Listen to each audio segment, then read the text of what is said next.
So excited to speak with everyone today. I had so much fun watching the first couple episodes of this series.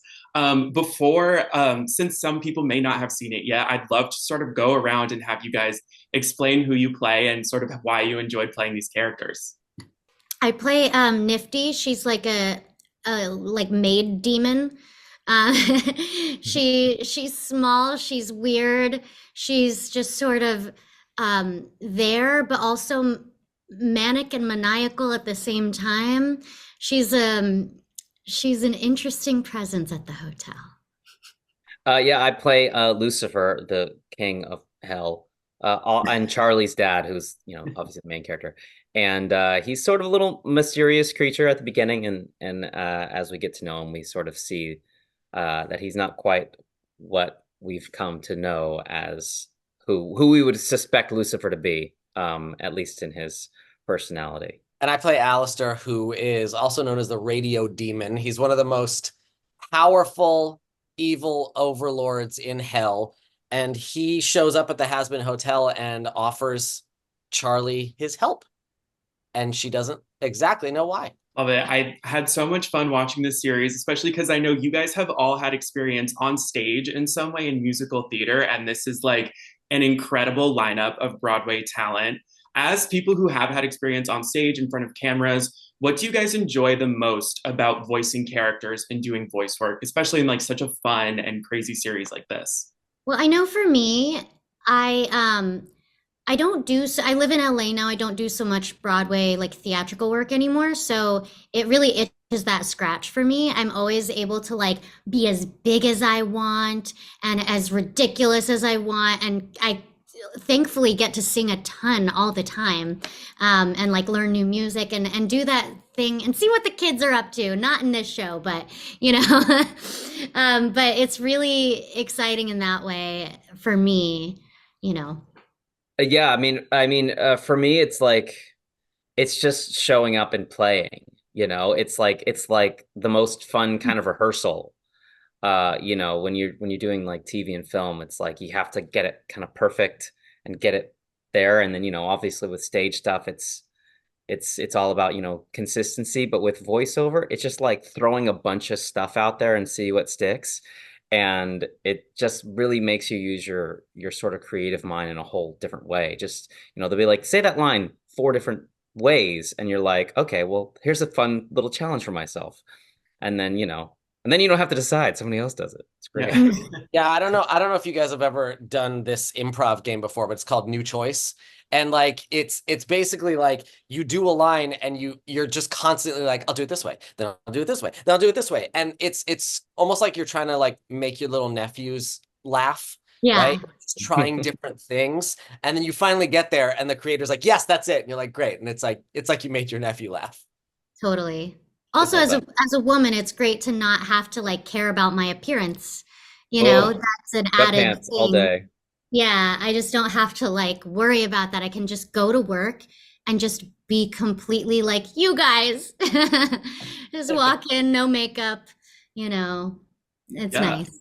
Yeah. Yeah, like some of you guys have mentioned, this series is, and it's an adult animated comedy series. It's maybe not be like what you're used to animating for kids, voicing for children. And I feel like it struck such a perfect tone, how it's so entertaining. We have the musical numbers incorporated.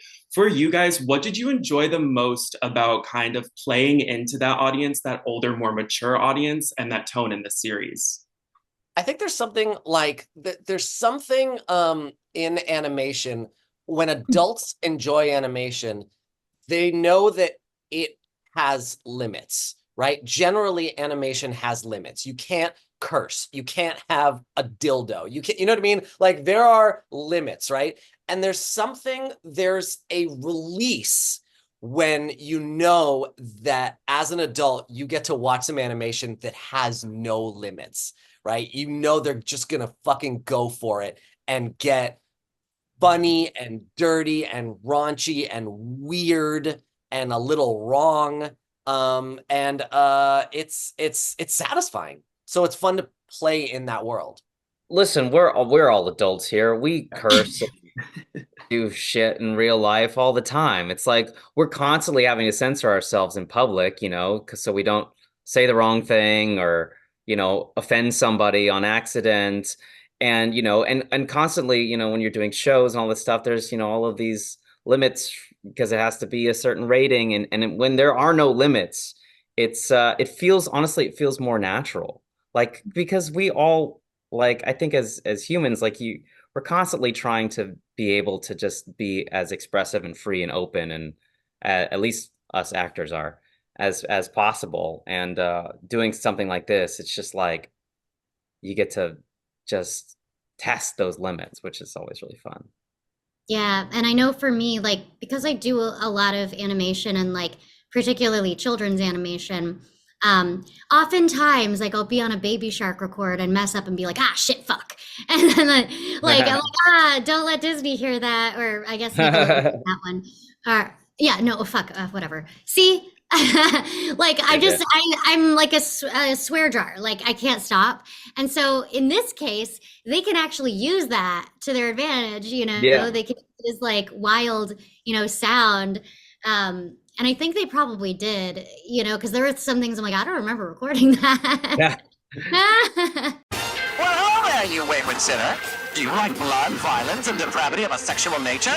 Oh, Daddy, Do you really expect me to memorize this whole script? Of course you do. That's why you're in hell. What would you say if I told you there was a place to stay that had none of that?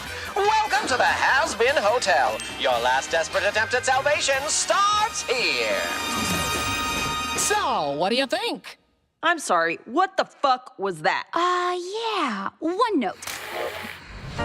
This place is about second chances to convince heaven the people of hell can be redeemed. Hi, mister. Go fuck yourself! Have you ever wanted something that was so clear in your mind that you could taste it? You're gonna help sinners? Fucking hilarious! It's a feeling like a rumbling in your gut. I just hope what I'm trying to do here will work. Are you fucking high? Here, hold this. Oh my god, oh my god! For the first time in my life. Holy shit, why? Ready for this, ready to be the... We got 24 hours before the extermination begins. Let's get to work. And although I kind of feel unsteady, now I need to be ready for this. They're gonna fucking die. They're gonna die. For the first time in our lives, we know that we are ready for this. Well, shout heaven up, I think won't forget. It is time to take a stand. It is time to lend a hand against the angels and their deadly threat. We cannot take it anymore. The time has come to go to war. Prepare to fight. We're ready for. It's time I remind everyone why I'm here. I really hope that I'm ready for this. I'm a bad man who never got enough hugs. Where's an innocent kid I can sell crack to? Who wrote this? It's great, right? Keep going.